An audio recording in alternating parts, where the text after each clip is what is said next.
Welcome to Autism ADHD TV. It is the place to be for parents and professionals.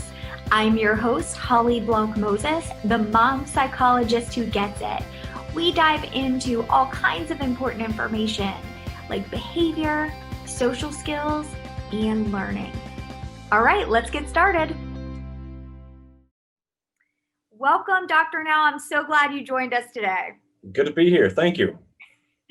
Well, I'm going to go ahead and introduce you for everyone. I know a lot of people already know your work, but Dr. David Nowell is a clinical neuropsychologist in private practice in Northborough, Massachusetts. He offers consultations to patients on an inpatient rehabilitation unit and is an adjunct professor in graduate studies Clark University psychology program. Dr. Nowell writes a popular blog at Psychology Today on motivation and time management and speaks internationally to clinicians on topics such as executive functioning, non-medication management of ADHD, and applying findings from positive psychology. He is passionate about motivation and deep happiness and helping his clients distinguish the essential from the non-essential in their lives. And when he's out of the office, you'll probably find him exploring the outdoors. Well, welcome. Good to be here. This is going to be good. I think it's going to be so good. We met first during one of your talks, and I was so excited to be interviewing today. And I know that our watchers and listeners are going to get incredible value. I hope so. Yes, out of our talk, which we will be talking about mindfulness, attention, mindset, and neuroplasticity, and how they kind of plasticity. There we go. Plasticity. How do you say that? You have to practice it over and over. And by doing so, you take advantage of plasticity. Plasticity, exactly. So this is the thing. I've only had 1.5 cups of coffee. Usually I'm on number 3 by now. So thank you everyone for being so kind to me. my pronunciations today. Only going to get better. It's going to get better. Neuroplasticity. There you go. Okay, so let's jump right in. How does all this come together and build on itself? So let's see. We have 3 main components here. There's mindset, which is a way of thinking about talent. So last night I was on the couch eating a bag of chips, watching Dancing with the Stars, and I said, wow, these guys are great. They must be born dancers. And then I thought, maybe they are born dancers, or maybe not. Maybe they spent less time on the couch watching TV and more time, I don't know, practicing dancing. So growth mindset recognizes that any of us could get better at anything. We could read the wiki pages for each of the 46 US presidents or each member of the Kardashian family and get more knowledgeable about that. We could practice violin, or I could take my little juggling balls and watch a YouTube video and just try to get better. We can't do all of it. We don't have to do any of it, but we can. That's growth mindset. Fixed mindset is the idea that you're born a public speaker, or you're born dancer, or you're born able to do a 3-point shot. So just different ways of thinking about human talent. I think that you and I agree that the growth mindset is probably the most consistent with what we know about brain research because of plasticity. So plasticity is a way of thinking about how the brain improves with practice. So for the first time in my life, I pick up a dart, I look at the dartboard, I rock it back and forth on my heels, and I toss the dart and I miss.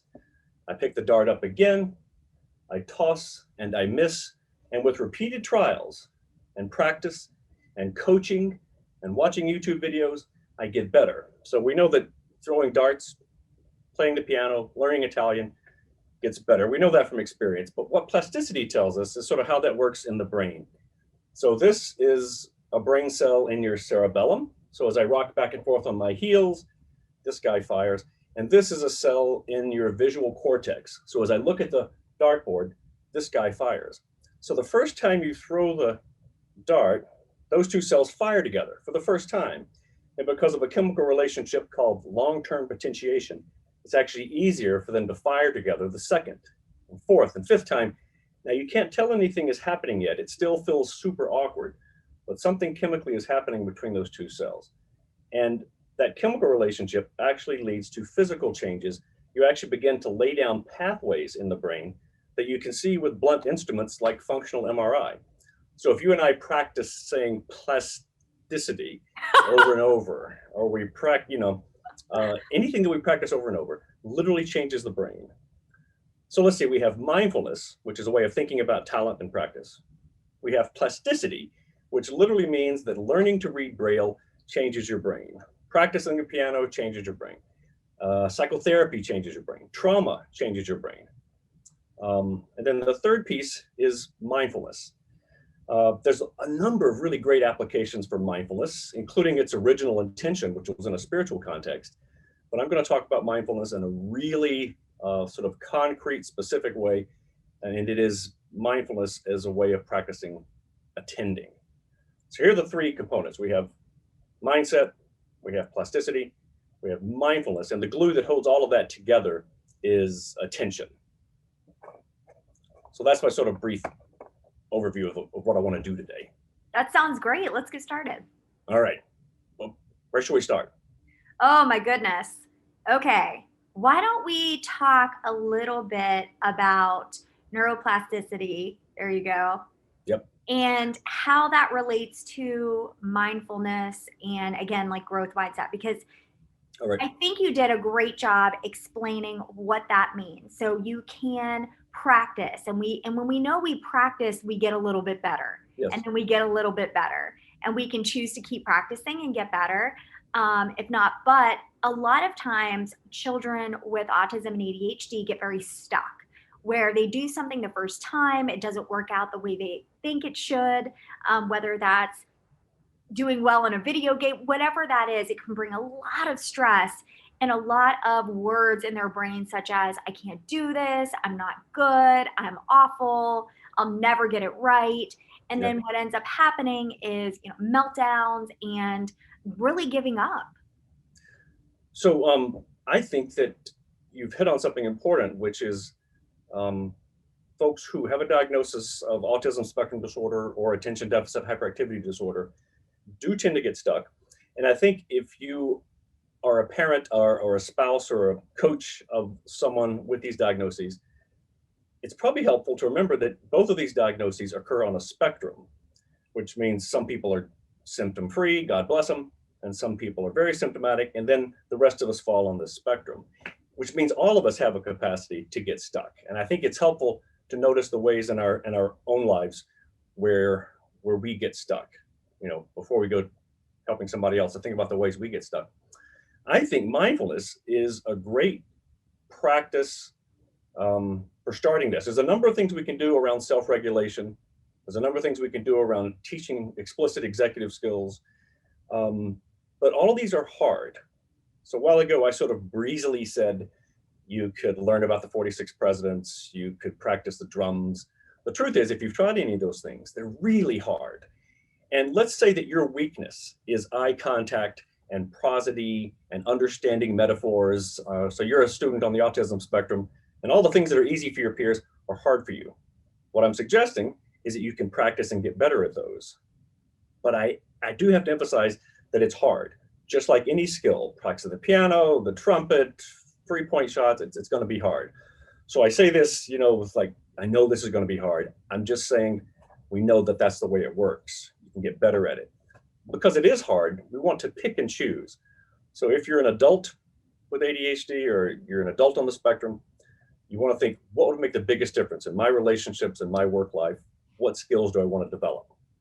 If you're the parent or the teacher of a student with one of these brain differences, it helps to think, what would make the biggest difference? Not just what would make this evening go smoother for me, but what will make the difference for a child who's going to at some point be a high functioning 26-year-old.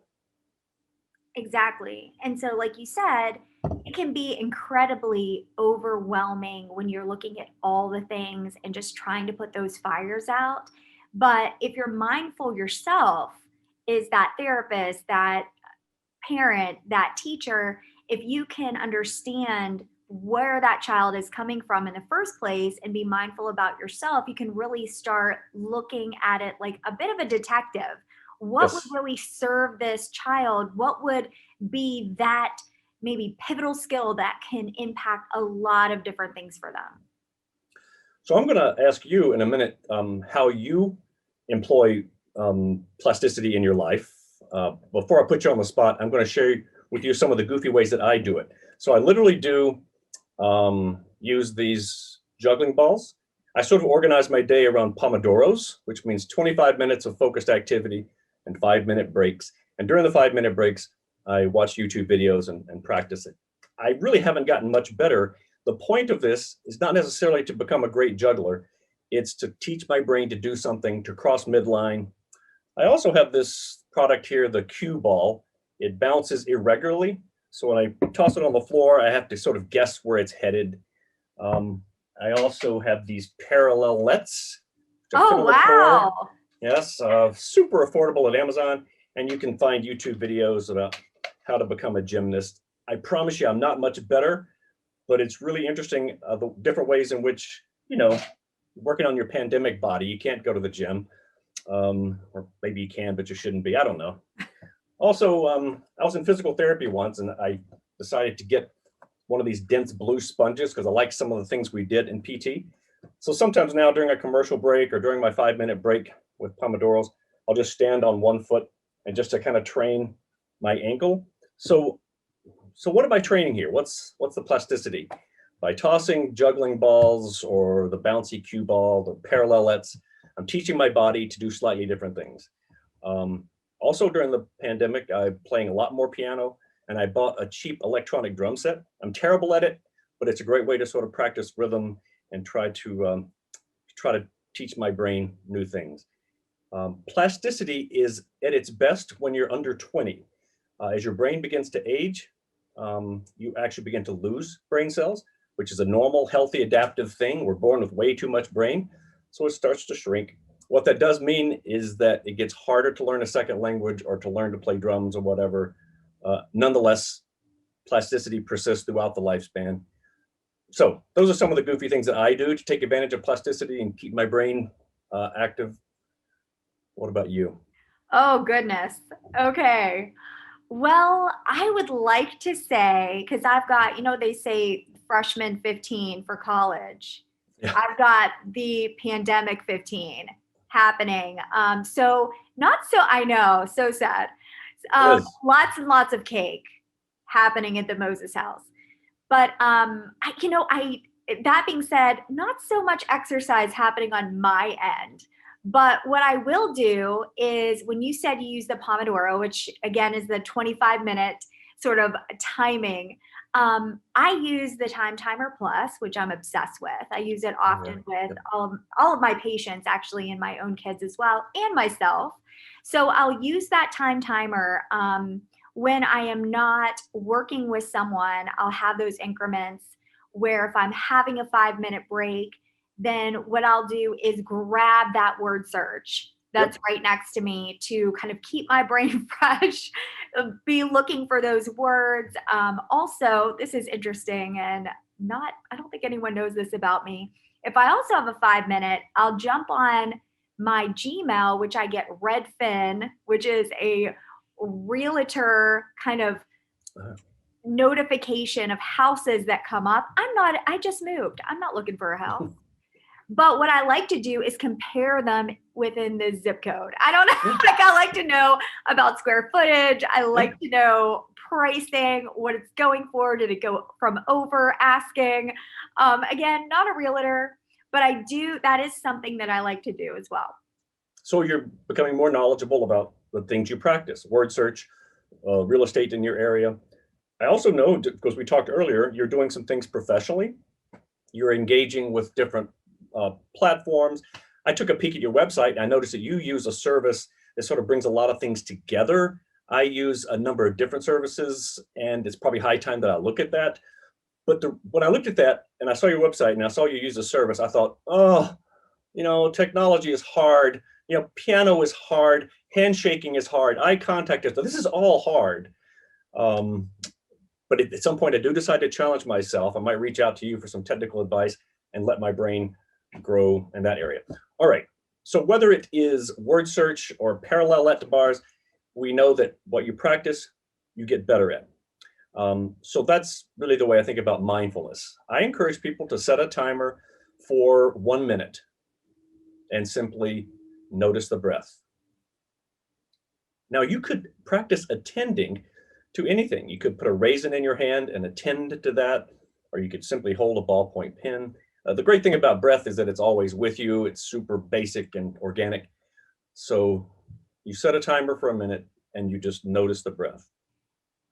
When you get distracted, you come back to the breath. When you get distracted again, you come back to the breath. That might mean to hear the sound like an ocean in your throat, or it might mean to feel your belly expanding, or it might be to visualize that you're watching a wave lap onto the beach and then retreat like a breath.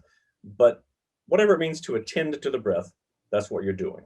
And when you get distracted and you think about dinner, or you think about something you should have said to somebody, you come back to the breath.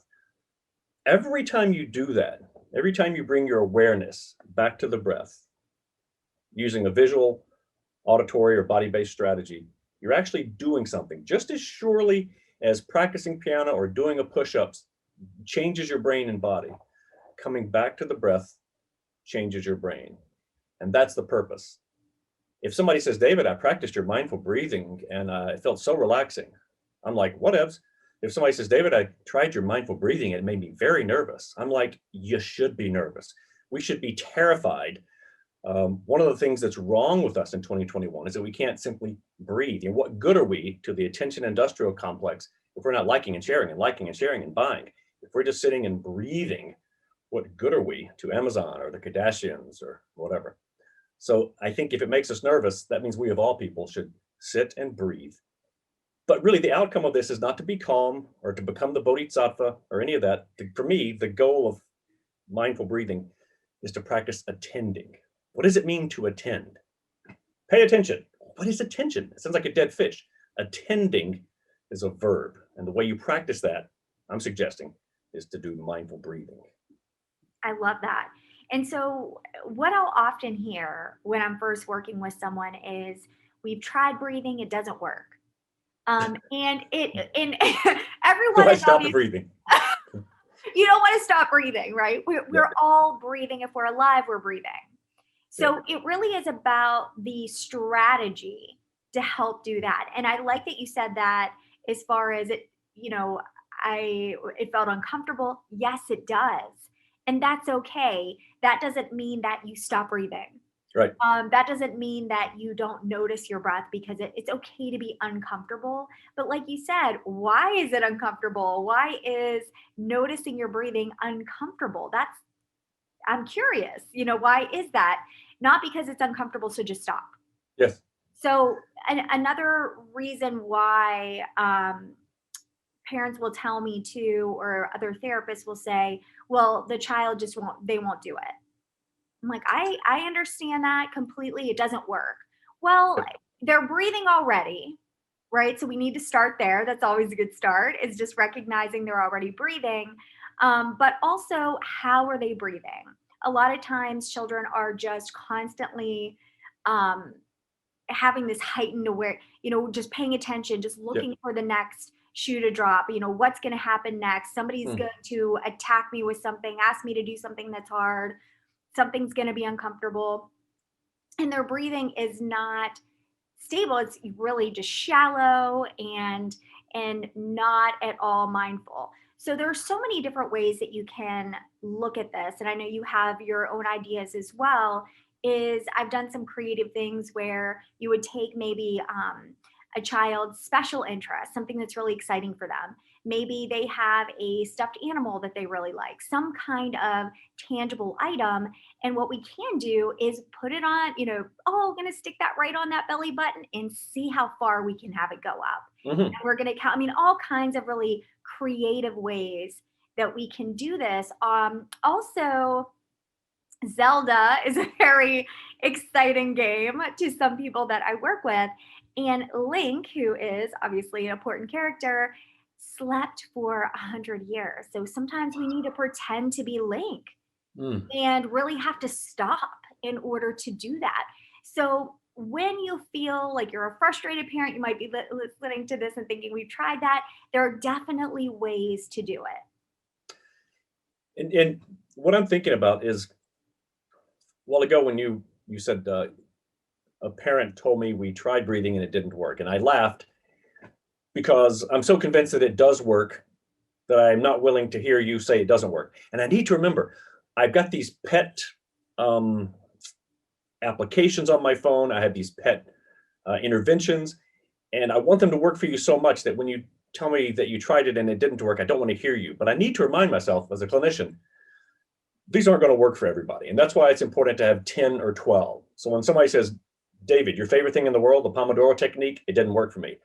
Instead of resisting that, I need to say, okay, let's try something else. So same thing with mindful breathing. You just gave me several other strategies, alternatives to mindful breathing, the way that I described it. Some other alternatives that are ways of practicing mindfulness are a glitter jar. It's glitter in a jar with maybe water and oil or dish soap. I'm not sure. You can find recipes online, and you can find recipes online where the glitter settles in 30 seconds or 3 minutes. Sort of depends upon the age of the child and your goals.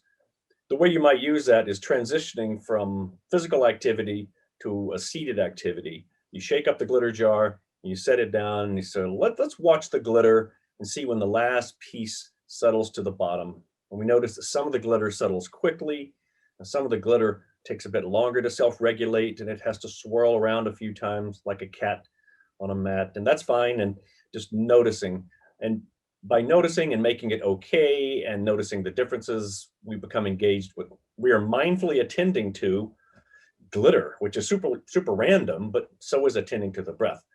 There's lots of ways to do that.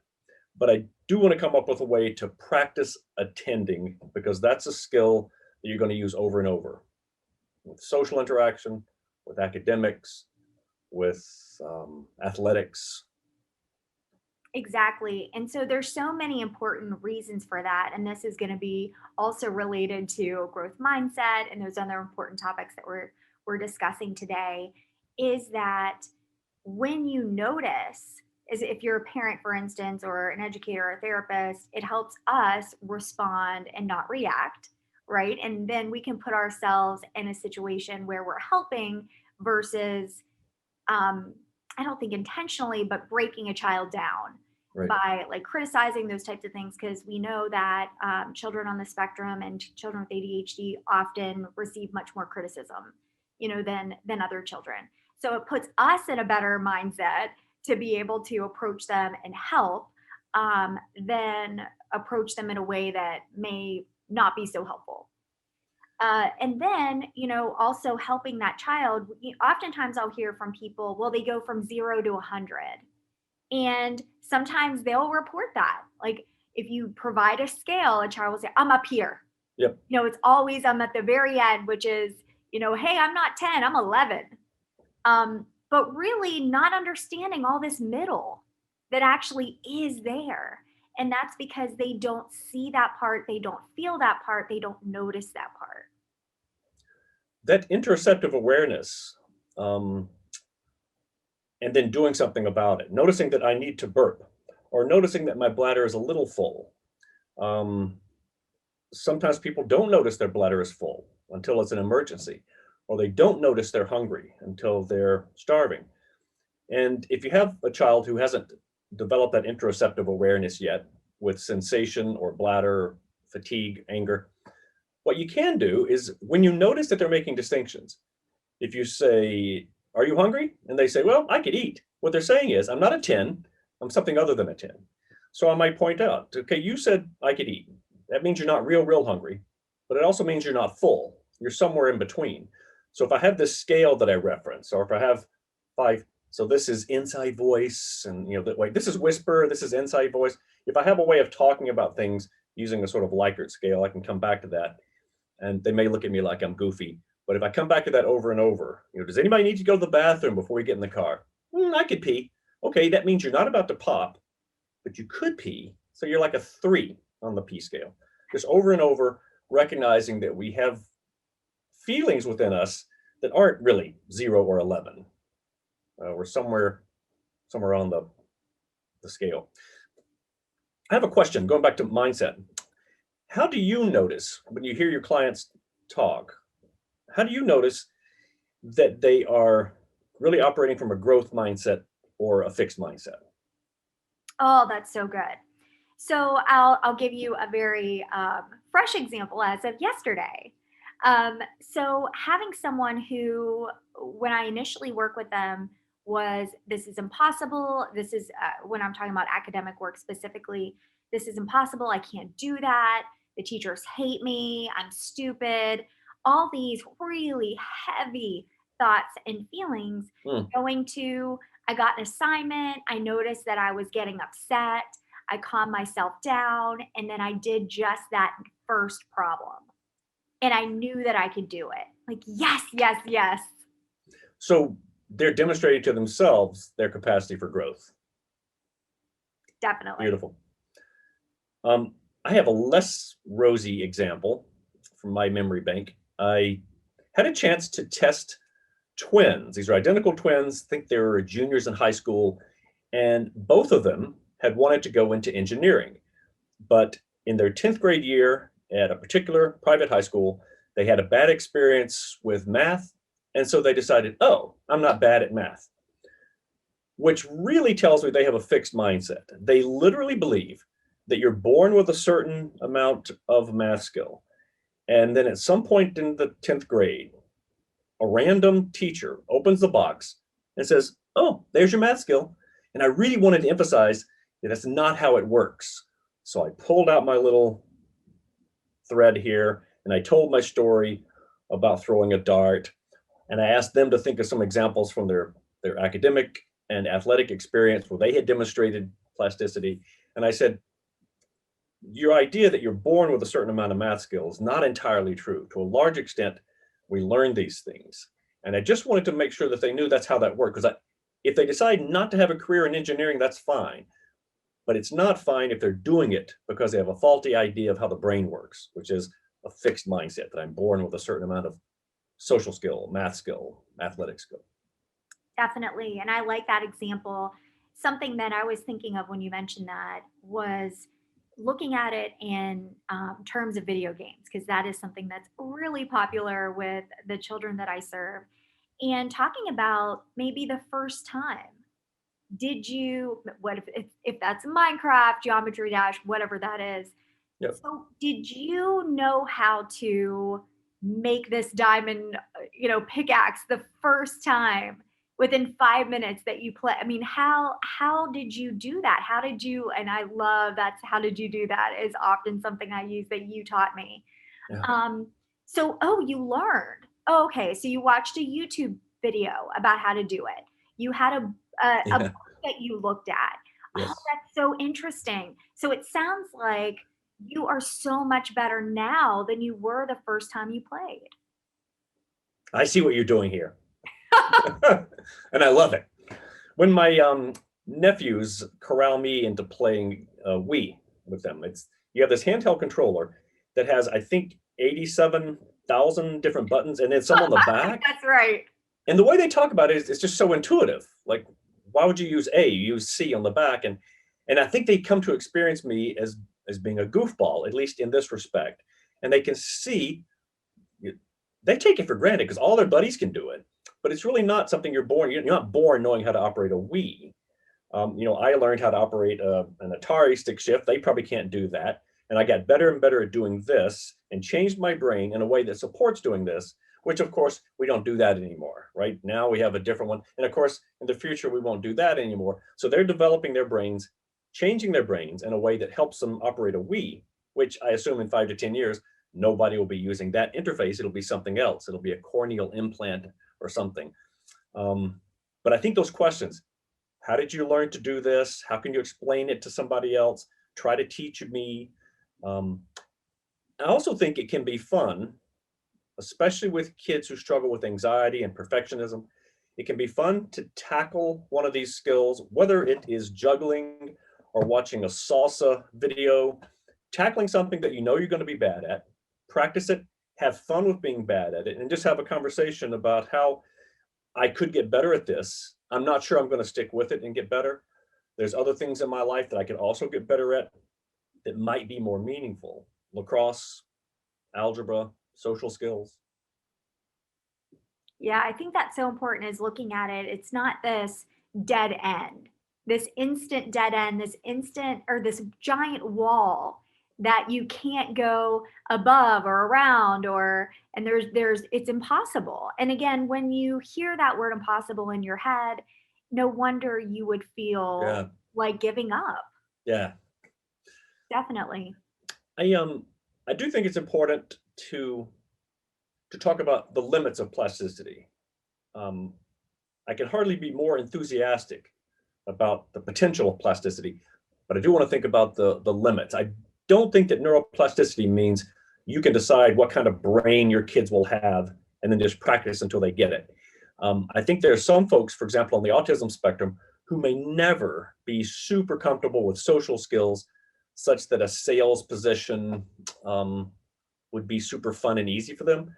Likewise, there's a lot of things about me that would prevent me from ever being a pro basketball athlete. I could get better and better. So what I think we can probably improve ourselves by one standard deviation. Let me just toss that out there and see if you think that fits or doesn't fit. That, if right now I'm like an 85, then I could become a 100. If 100 is average, 85 is low average, I could probably improve myself to be closer to average. If I'm already average, I could probably get a bit better than average.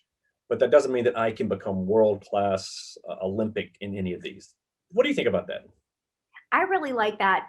And that's something that I'll do when it comes to following directions, for instance, because following directions for this population is really hard. There's so many things you have to consider. They're paying attention to everything in the environment. It's easy to get distracted for what's around them and then what's also inside their brains. And so when I'm giving strategies individualized for that child, that's something that I have them think about. So how often, if your parents gave you, 10 instructions, for instance, how many do you think that you follow and get done out of those 10? And Hmm. they say 40. Like, okay, that's a great, and this isn't with data. We don't have somebody with a data sheet next to them, but it's Right. about them coming up with that number. Like, oh, that's interesting. Okay, what if we got to 50? What would that look like? And really then Hmm. having that investment into using the strategies that we developed again just for them and how they're motivated to move towards that. Now, if I would say, let's try for 100, that would feel pretty icky. That would probably feel impossible. It would be Right. too much, overwhelming. I'm never going to do it, so I'm not going to try. And what I like about going from 40 to 50 is it's specific and it's manageable. Um, if I bring home a grade and my parent is disappointed and they say, well, as long as you're doing your best, I'm not sure what my best is. Does my best mean giving up sleep and social life and video games entirely? What I'd rather say is, David, you made a low B. I know from your experience and talking to teachers that you're capable of a higher B. So I don't think this is your best. I want to challenge you to bring it up. I'm not asking for an A plus because I know this is a hard class, but I think given this content and your ability, we can get that. That makes me feel like, okay, I think I could probably get to a B plus if I worked a bit harder, but I could still have a social life and still have some downtime. Going from 40 Definitely. to 50. Yes, so good. And I think we're talking about so many doable strategies for our watchers and listeners. You know, for me, the question about plasticity is not, do I want to change my brain? Because your brain is constantly changing. If you got really good using a BlackBerry, you changed your brain in a way that you no longer need.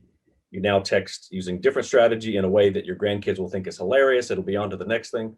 So our brain is constantly changing. And sometimes that change was done to us.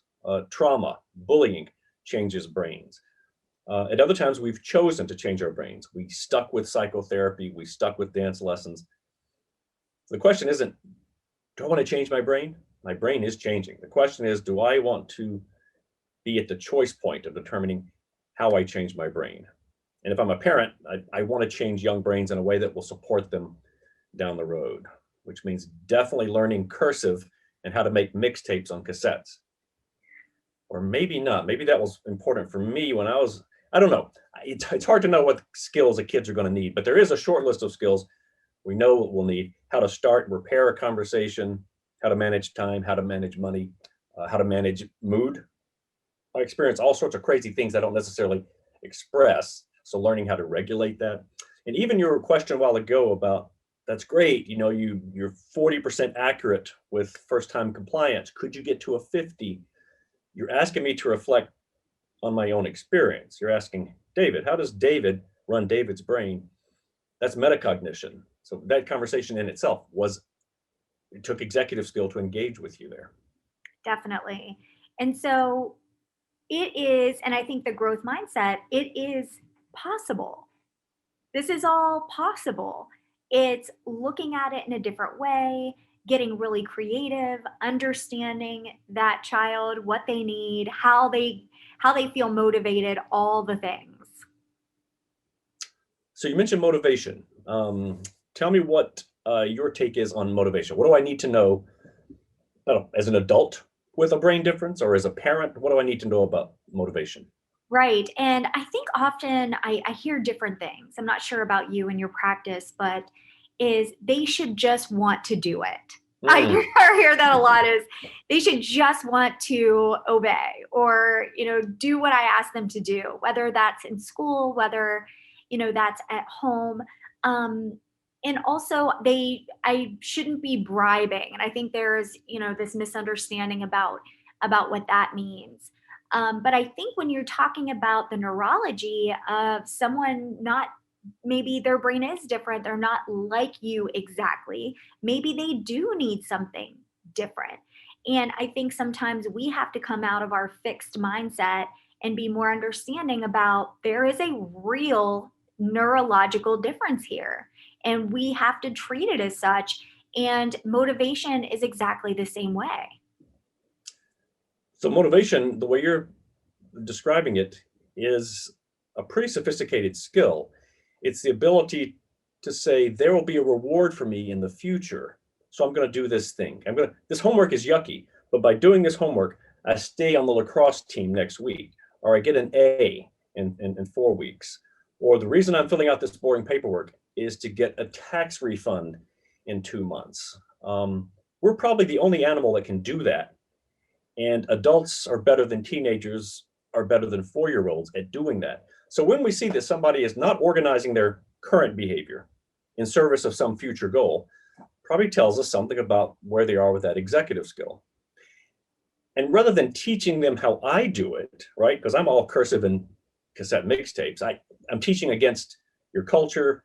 I'm teaching against your gender. I'm teaching against your neurology. Rather than teach you, I might wait until I see that you're motivated and then inquire into that. I had a 15-year-old in my office. He didn't want to be there. He had his hoodie over his head. He was slouched down. He acted surprised that I was still in the room every time I said something. Huh? What? I don't know.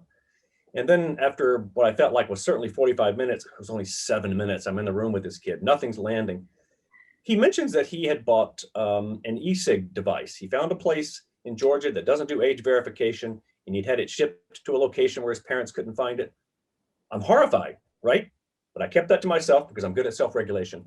And I noticed that for the first time in our conversation, he seemed vaguely interested. So I'm thinking to myself, he's motivated to get this e-cig device.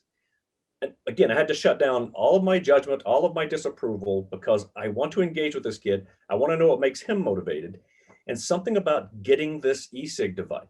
So I asked him a question, and he pulled out his phone and he showed me that it comes in different colors and flavors. And of course, this is all terrible. They're marketing this stuff to kids, but I kept that to myself. And I said, where did you have it shipped? And when will you pick it up? And I said to myself, if I cared, what would I ask next? And if I wasn't full of judgment, what would I say next? And I just stayed with the conversation. He pulled his hoodie off, he sat up, and he engaged.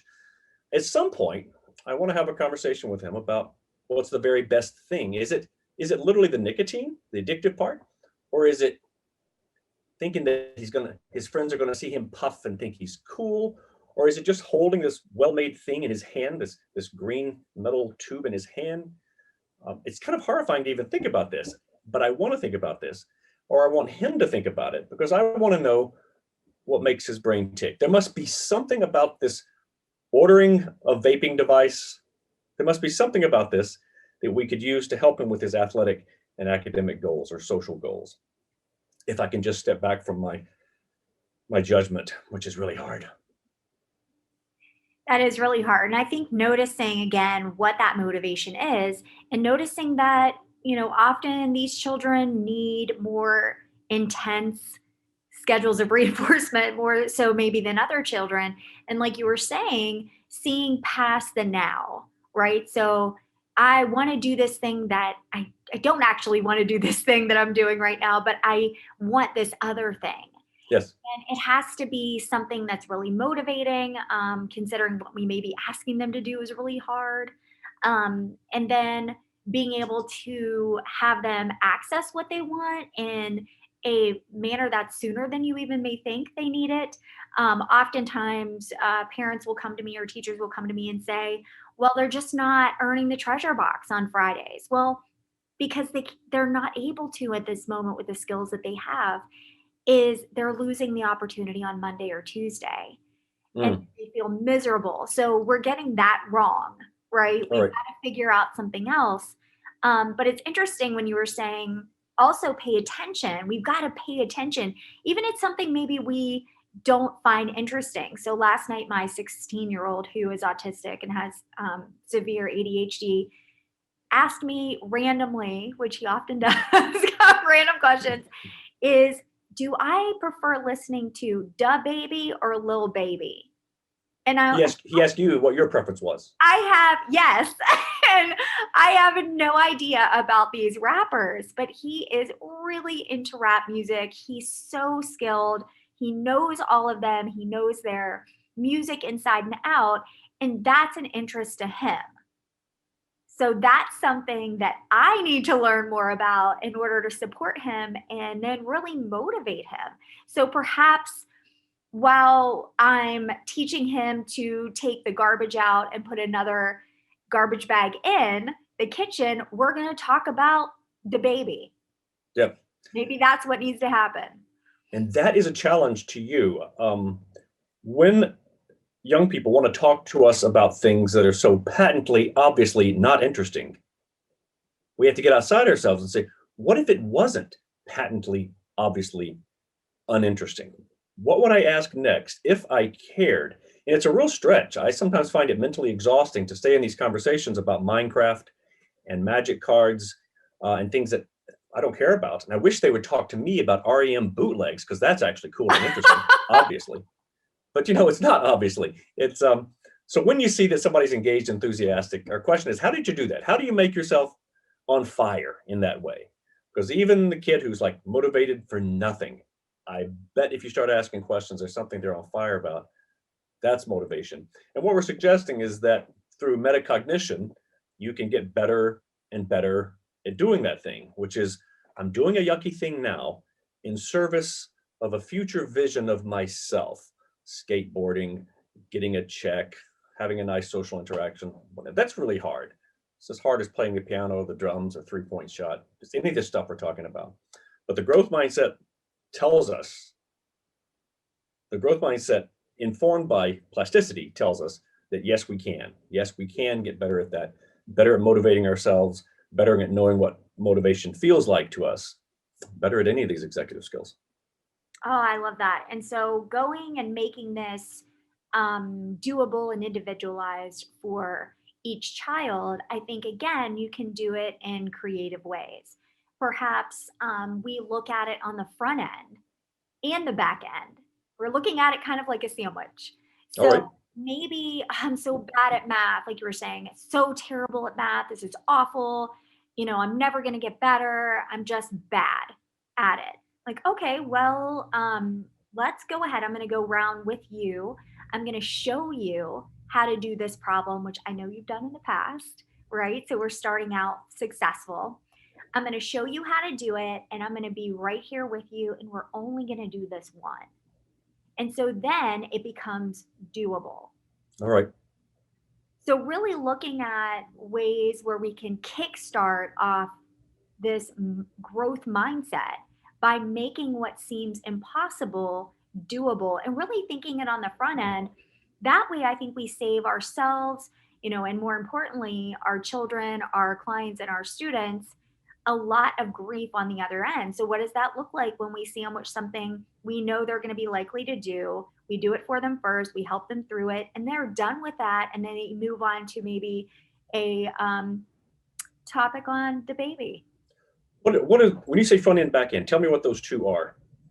Right. So, really thinking about their present level of performance and what they've done, whether that's the first step in an activity, whatever that is, that they could likely or have been successful with in the past, leaving them with that moment of success. So, we weren't, well, you didn't do the second or third part. Or you did this wrong. It's what can we do to start them off succeeding first, and then tying that motivation in. That way, again, the impossible becomes possible. And then moving forward a little bit at a time. So maybe if it is Minecraft or a video game or whatever, so it looks like you now have 10 blocks. And before you only had 5. Wow, that's amazing. Like, how did you do that? It felt so impossible before. I wish my nephews would approach we like this, the way you're talking about it with me. They just jump in at the back end. They expect me to, I wish they would say, Uncle David, hold your hands like this. Good. Hold the device. Good. Because I often feel overwhelmed when I have to learn a huge task like that. And even making a distinction between da baby and what's the other one? Da baby and Lil baby. Okay. See, I've already forgotten. I want to, but again, I'm forgetting for the same reason that some of your students are forgetting about the math stuff, because it doesn't matter. I'm not yet convinced that this distinction is going to make a difference in my life. But if this is a kid I care about, it will make a distinction in my life. And I've got to find my motivation. I mean, I think by remembering that I'm made of the same stuff that they are. I have the same capacities and weaknesses that any of my clients or young people do. I don't know. I'm reminded of this over and over, of these limits. And so my challenge is to avoid saying impossible, to avoid thinking that it's undoable. And like you said, to find some easy way to take that first nibble, that first step. I love that. And I don't know if you're aware of Marie Forleo's work. She's in business. She is not a psychologist, but I love the book that she just released, Everything is Figure Outable. And I actually have that quote. I just had it printed out and framed in my office. Oh, nice. Because everything is figure outable. I do truly believe that there is a way. And if we can figure that out, if we can support a child in the way they need, because we're paying attention and we're strategic and we're creative, I absolutely believe that. I want to believe that. I'm so drawn to that. And I don't even want to come up with a better word than figure outable, because that's so perfect. Okay, so you and I are clearly on board with the growth mindset. And that is at least partially informed with what we know about brain science, which is the brain changes with experience. We call that plasticity. We've talked today about the promise of that and the limits of that. And then just to come full circle, an easy way to jump into all of this, if you're like, okay, I'm listening to these guys talk, and what's my one takeaway? I think the easiest way to jump in with all of this is a simple mindfulness practice. You can set a timer for 60 seconds and notice the breath. You create a glitter jar, notice the glitter. Put a stuffed animal in your belly and notice, how far it rises. Just noticing the breath, attending to the breath, and then coming back to the breath when you get distracted, because you will. That's a practice which will literally change your brain in ways that supports something that we all crucially need, which is the capacity to attend as a verb, as a muscular, willful to extend myself into something, to attend. Absolutely. Thank you so much for coming on and speaking with me today. I know that our watchers and listeners have gained so much value from our talk. Thank you. I enjoy this. I feel good. Good. I know they're going to want to learn more about you, and you have so many wonderful resources to provide. So, where can they go to do that? So you can connect with me at Twitter, at David Nowell, or Facebook, David Nowell Seminars, or just go to my website, drnowell.com. Very good. And thank you so much again for joining us today. Thanks for having me. Okay. Take care. Thank you for joining me today. Don't forget to click that subscribe button so you don't miss any future episodes. If you like this episode, please share it with someone. It may just be what they need to watch today. If you're a parent, I'd love if you came on over and joined our Facebook group, Autism ADHD Group for Parents. If you're a therapist or educator, come on over to our group, Autism ADHD Group for Therapists and Educators. You're going to find those links right down there in the notes. Thanks so much, and I can't wait to see you in the next episode.